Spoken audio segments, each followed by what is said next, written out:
बहुत साल पहले हिम्मत नाम के नगर में दो पक्के दोस्त धर्मबुद्धि और पापबुद्धि रहा करते थे। एक दिन पापबुद्धि के मन में ख्याल आया कि क्यों न दूसरे नगर जाकर कुछ पैसा कमाया जाए।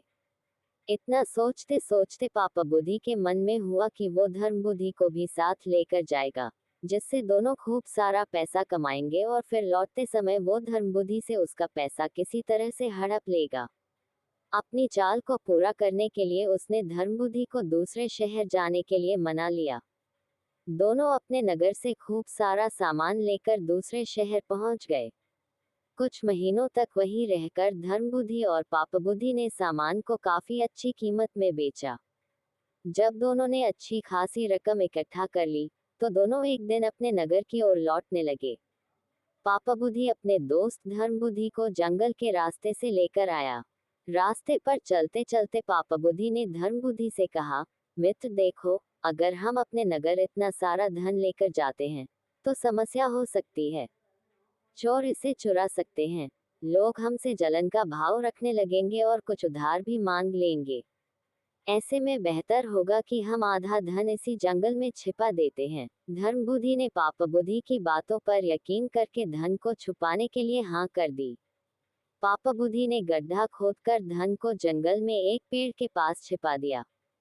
फिर कुछ दिनों बाद बिना अपने दोस्त को बताए पापबुद्धि मौका देखकर अकेले सारा धन उस जंगल से लेकर आ गया। समय बीतता गया और एक दिन धर्मबुद्धि को पैसे की जरूरत पड़ी। तो धर्मबुद्धि सीधे अपने मित्र पापबुद्धि के पास गया और कहने लगा, मुझे पैसों की जरूरत है, जंगल से पैसे निकाल कर ले आते हैं।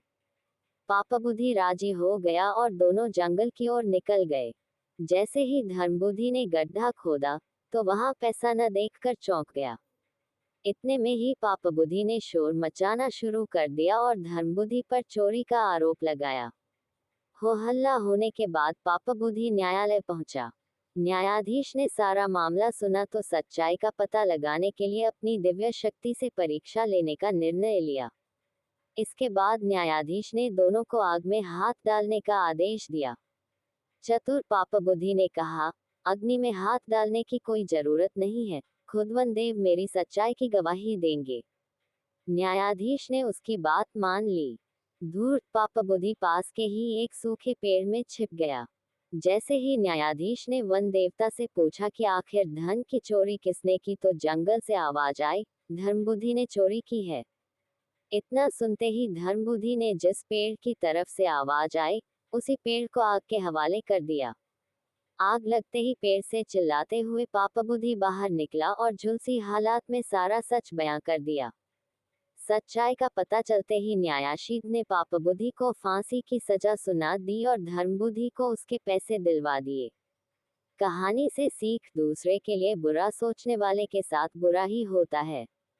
Like, comment, share, subscribe. देखने के लिए धन्यवाद।